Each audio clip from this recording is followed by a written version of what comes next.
लाडक्या बहिणीनं तुम्हाला 3,000 रुपये द्यायचं नियोजन शासनाचं होतं, महायुती सरकारचं.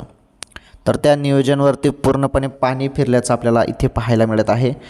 निवडणूक आयोगाने स्पष्ट सांगितलं की फक्त तुम्ही डिसेंबरचेच 1,500 रुपये वाटप करा, असे महायुतीला आदेश देण्यात आलेले आहेत. त्यामुळे तुमच्या खात्यामध्ये बघा तुम्हाला मेसेज आले असतील आता, आणि मेसेजमध्ये फक्त 1,500 रुपये जमा झाल्याबद्दलच बोललेलं असेल.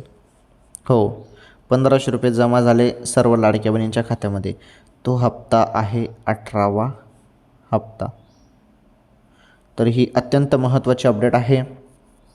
फक्त 1,500 रुपये जमा झालेल्या लाडक्या बहिणींच्या खात्यामध्ये. पहिले 3,000 रुपये बोलण्यात आलं होतं, परंतु निवडणूक आयोगाने हा निर्णय दिला की फक्त 1,500 रुपये द्या म्हणून.